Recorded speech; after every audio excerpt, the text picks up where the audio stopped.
Every time I attend a reptile show, there's at least one animal that I want to buy, if not more.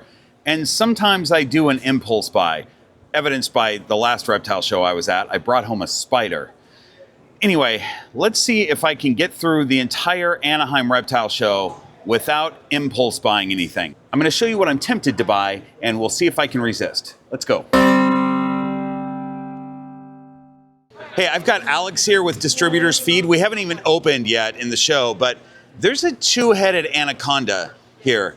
Let's get her out. Oh, you want to get her out? Yeah. So this is a female, yeah? Yeah. And when she eats, is she one head dominant, or can she eat with both? Right head dominant now. The very first feeding was the left head. Uh-huh. You can see they're both very active. They both eat. They both drink. Wow. But right now she's mostly right head dominant. So, you know, when a snake is born with two heads, oftentimes we have a concern as to whether they're going to be able to survive or not. Is she past the point of your concern? Like she's eaten, she's pooped? Yes, it's been 3 months. She's been eating and pooping just fine. Yeah. Wow. That's just one of nature's miracles right here. Absolutely. That is crazy. Love it. Thanks for showing us. Oh, absolutely, man.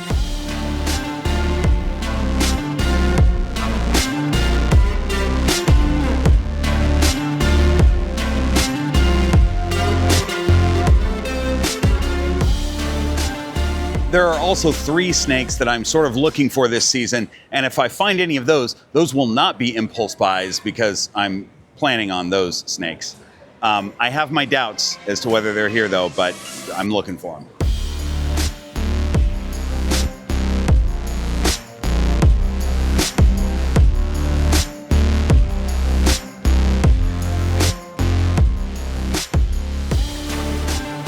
Every time I'm at snake country, I'm tempted to buy a snake. And this is the one that's tempting me today. This is Fire Key West Pastel Dream Boa. And Key West is not a morph that I was familiar with, but it's real cool. It makes these lines down the side and it gives them gold eyes, which is awesome. But that's not the point of the purchase. The point would be Fire. As many of you know, Handsome Dan is Fire, and Super Fire makes an all-white boa, which would be really cool. The reason that I probably won't get this snake is that Handsome Dan is also central albino, and the Central American sort of locality keeps the snake a little bit smaller.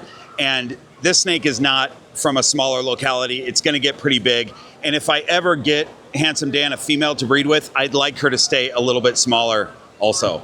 So real tempting anyway though.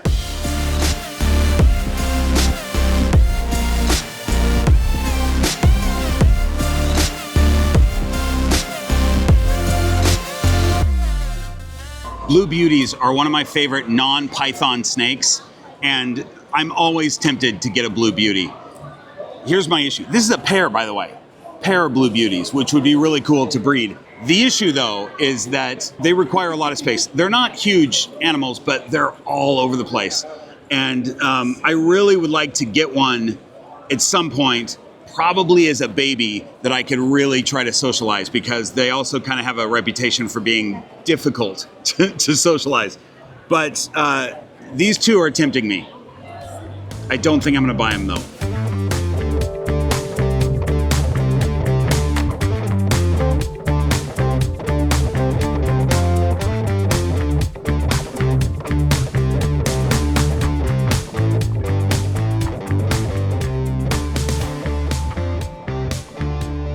Guys, this is one that I'm really tempted to get, and I'm gonna confess, I almost brought a jungle carpet python home from the Vegas expo last week.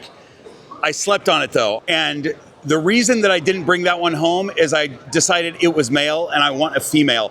Not for breeding purposes, but because when the snake is big enough to free roam, I want them to be able to roam with my other females, and a male has to roam by themselves. So I already have Koa, my Brettles python. He's gonna be a by himself roamer, but the other females can sort of be together. So this one is a female, and she's absolutely beautiful, insane colors already.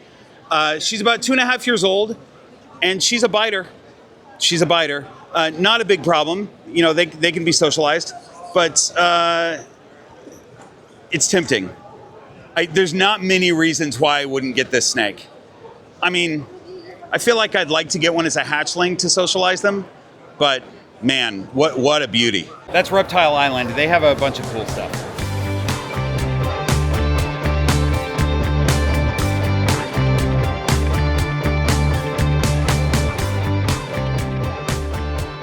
These Mexican beaded lizards always tempt me. And here's why. The reason that I only have snakes and I don't have lizards is because I'm out of town a lot, and lizards generally have to eat every day.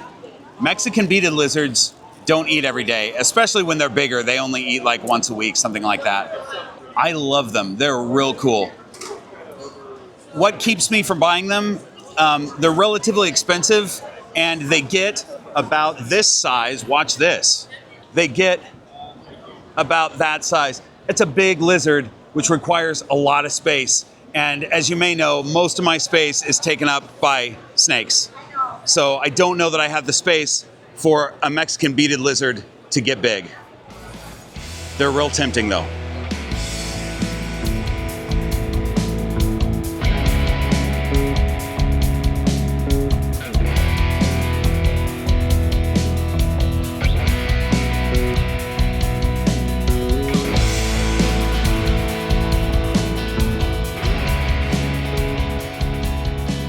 My pal Benny just bought something that I would be tempted to buy. I'm not tempted to buy a black dragon. You guys know that I love black dragons. I'm not tempted to buy one because I know that I don't have room for it. But it is one of my dream animals, one of my favorite things, and I'm super jealous of Benny. And I did get this guy from Farmhouse Reptiles. These guys produce some of the best black dragons out there with the best genetics. Farmhouse Reptiles has cool stuff. Yeah, definitely. Yeah. He's awesome, man.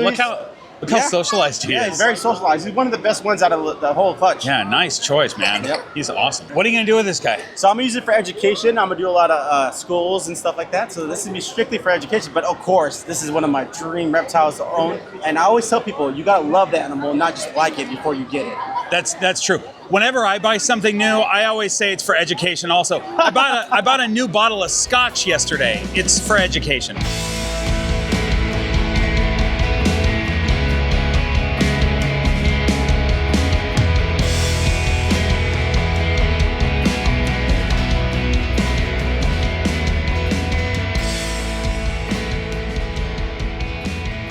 Okay guys, I have a Halmahera scrub python on my head, and we're gonna scroll the Horde of Keepers right now while I tell you the 3 reptiles that I've seen a lot here that I don't think you should get. Or maybe you should if you've done a ton of research and know what you're getting into. Number 1, sulcata tortoise. And they're delightful. They're so cute and they're really cool when they get big, but they'll destroy your house. So sulcata tortoises. The other one is just green iguanas. I've talked about this before. If you have one, great. If it does well for you, great. But they're not convenient animals to have. And if they're male, especially once they get to be about 3 years old, they potentially could be real problematic. Number 3 wasn't, here's the third one. This is the most surprising. Sailfin dragons. Why am I seeing baby sailfin dragons all over the place? They're real cool, and if you have a massive enclosure and you know what you're getting into, big water feature, I think, for them, it's a big commitment. So don't get any of those animals on a whim. You know, those should not be impulse buy animals. None of these should be impulse buy animals, but especially sulcata tortoises, green iguanas, and sailfin dragons. All right.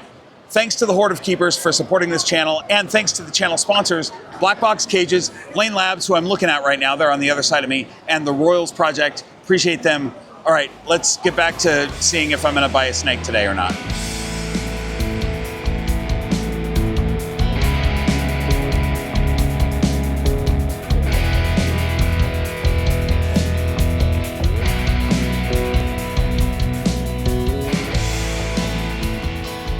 So here's one that really tempts me, emerald tree boa. I do want an emerald. I'll tell you this though, I would like a baby to raise. These don't tempt me as much because these are wild caught, and this is what you're gonna see a lot at shows like this, is wild caught emeralds. There's a good chance that these came from Suriname, the very place that I've been to move them deeper into the jungle so they don't get caught, because we don't want wild emerald tree boas in a situation like this. They were living in the jungle, you know, and they have a pretty good life there. Captive bred do great in captivity, but the wild ones, not so much. Anyway, it's a snake that I want, but not these ones. So Willie and I are just systematically walking through the reptile show, trying to see every single booth, which every single animal we're going to see. It's what we're trying to do. It's difficult though. This reptile show, you know, the super shows in California are so big that you always end up missing stuff, but we're trying.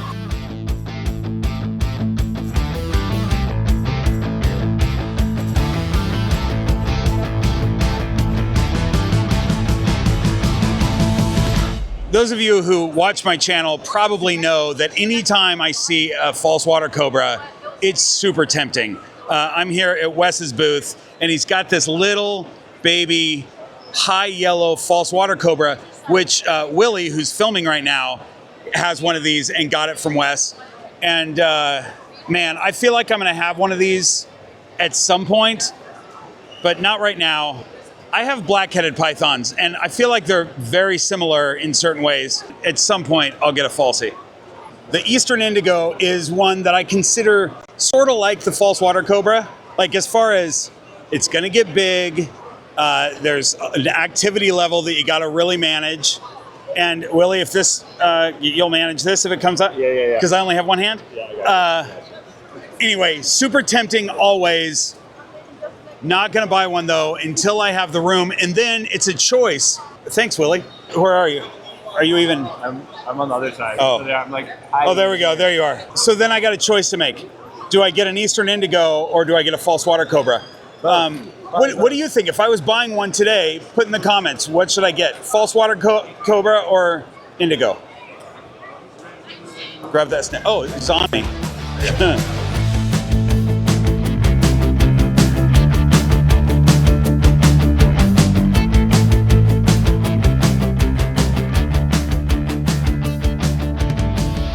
Some of you are thinking, hey, Bob got a jumping spider last week. I bet he's tempted to get another one. Absolutely not.